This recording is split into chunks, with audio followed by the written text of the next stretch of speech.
जय हिंद दोस्तों, आप सभी के अपने चैनल D&V कोचिंग क्लासेस में आप सभी का स्वागत है। जैसे कि हम लोग पिछले वीडियो में पढ़े हैं पॉलिनोमियल्स के बारे में, पॉलिनोमियल्स के संबंधित कुछ बेसिक डिफिनेशंस के बारे में हम लोग जान चुके हैं। अब हम आज के वीडियो में जानेंगे पॉलिनोमियल्स और पॉलिनोमियल्स के प्रकार, उसके बारे में हम आज चर्चा करेंगे।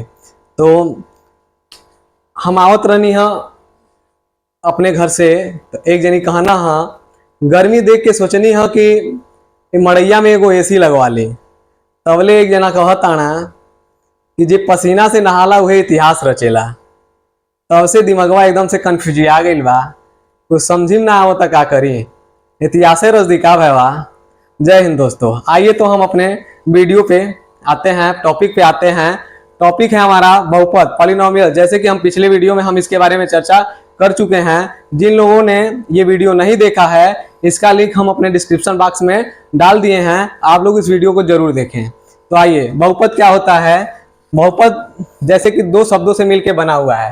पहला है बहुपद दो शब्दों से मिलकर बना हुआ है, पॉली और नॉमियल्स। पॉली का मतलब होता है बहुत और नॉमियल्स का मतलब होता है पद। अर्थात धनात्मक तथा ऋणात्मक चिन्हों से और चर तथा अचर के गुणांकों से मिलकर कई पदों को हम क्या कहते हैं, बहुपद कहते हैं। जैसे अर्थात देखिए, a1x plus a2x square plus a3x cube plus dot dot dot plus an x की पावर n, ऐसे व्यंजक को हम बहुपद कहते हैं। जहां a plus a2 plus a3 dot dot dot an एक वास्तविक संख्या है और n एक पूर्ण संख्या है। अब हम इस समीकरण को हम एक एग्जाम्पल के थ्रू समझेंगे। जैसे देखिए, जैसे मान लीजिए 3x प्लस 2x प्लस 1, यहाँ पे जो x का पावर है, x का पावर पूर्ण संख्या है। पूर्ण संख्या का मतलब ये होता है, ऐसा नहीं है कि x का पावर हम -1 ले सकते हैं या √2 ले सकते हैं या -1 पावर हो, मतलब ये नहीं होना चाहिए। पूर्ण संख्या का मतलब होता है जो पूरा पूर्ण हो, 1 2 3 4 इस तरह की पावर्स होने चाहिए। √2 नहीं होना चाहिए, 1/2 नहीं होना चाहिए, इस तरह की संख्याएं नहीं होने चाहिए। जो x की पावर है, x की पावर जो n है, उसका मान पूर्ण संख्या के रूप में होना चाहिए। जैसे आप देखिए, ये एक बहुपद है, लेकिन कुछ एग्जांपल्स हम देखते हैं। जैसे मान लीजिए ये 3√x प्लस 2x प्लस 1, क्या यह एक बहुपद है? बताइए, क्या यह एक बहुपद है? नहीं। क्यों? ये बहुपद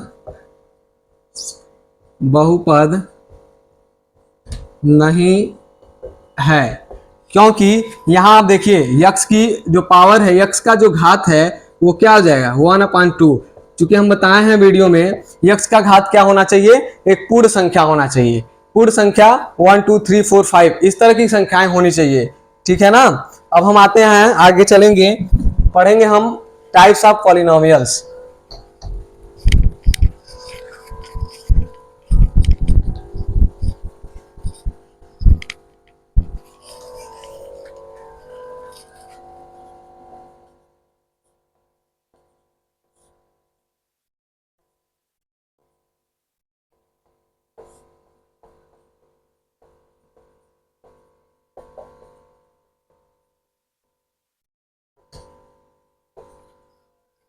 पॉलिनोमियल्स मुख्यतः 3 प्रकार के होते हैं। मुख्यतः 3 प्रकार के होते हैं। मैं बताता हूं कौन कौन से होते हैं। इनको 3 भागों में बांटा जाता है। पहला होता है चर के आधार पर, चर के आधार पर इन्हें बांटा जाता है।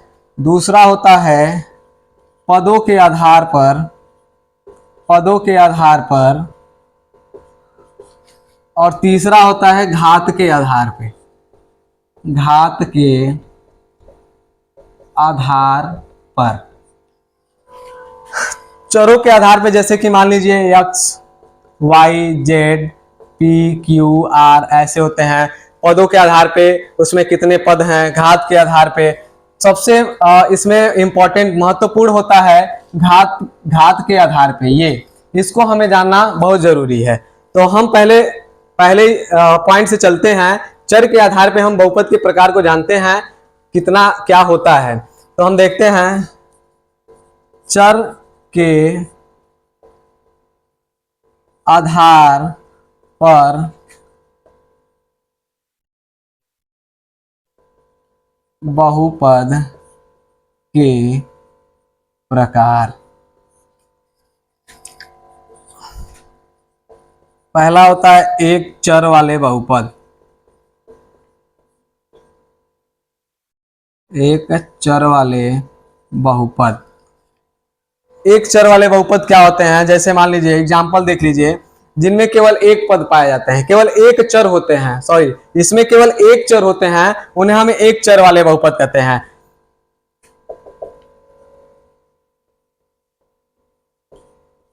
जिसमें केवल एक चर होता है उसे एक चर वाला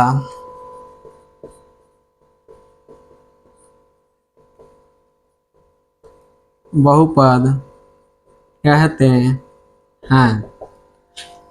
एक चर वाले बहुपद क्या होते हैं, जिसमें केवल एक चर होता है, ठीक है, जिसमें केवल एक चर होता है उसे एक चर वाला बहुपद कहते हैं। अब जैसे एग्जाम्पल में हम देखेंगे, जैसे जैसे यक्स प्लस 3, ये क्या है, इसमें केवल एक चर आया हुआ है, कौन सा, यक्स। यक्स हमारा क्या है, चर है। चर, एक चर जिसमें आए हुए रहते हैं, ऐसे पदों को हम क्या कहते हैं, एक चर वाला बहुपद। दूसरा हमारा होता है, दूसरा हमारा होता है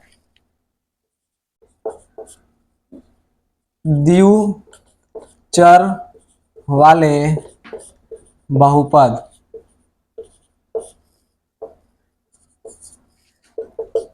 द्विचर वाले बहुपद जिसमें दो चरों का उपयोग होता है उसे दो चर वाला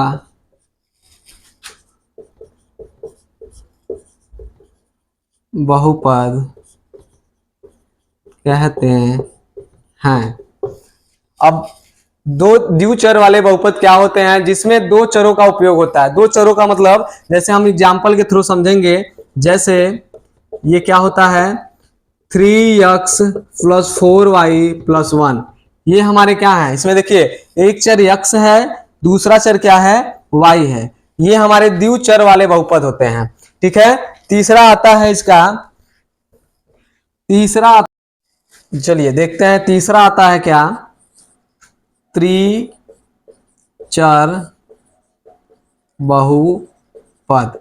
त्रिचर बहुपद क्या होता है, इसके बारे में, जैसे कि हमने पढ़ा, एक चर बहुपद, एक चर वाले बहुपद, द्विचर वाले बहुपद, त्रिचर वाले बहुपद। त्रिचर वाले बहुपद ये क्या होते हैं, जिन बहुपद में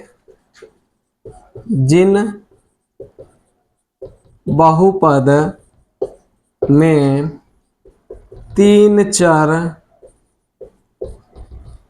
होते हैं उन्हें त्रिचर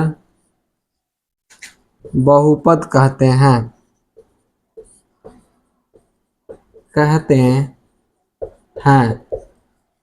जैसे 4x + 5y + z, इसमें देखिए तीन चर का उपयोग हुआ है। जैसे ये पहला चर हो गया x, दूसरा चर है y और तीसरा चर है z। जिस बहुपद में तीन चरों का इस्तेमाल होता है या तीन चर का उपयोग होता है उसे हम त्रिचर बहुपद कहते हैं। त्रिचर बहुपद कहते हैं। जैसे एग्जांपल, और सारे एग्जांपल देख सकते हैं, 3p + 4q + r, ये सारे त्रिचर बहुपद के उदाहरण हैं। धन्यवाद दोस्तों, आप सभी हमारे चैनल को लाइक, शेयर, कमेंट, सब्सक्राइब जरूर करिएगा। वीडियो अच्छा लगे तो अंत तक जरूर देखिएगा।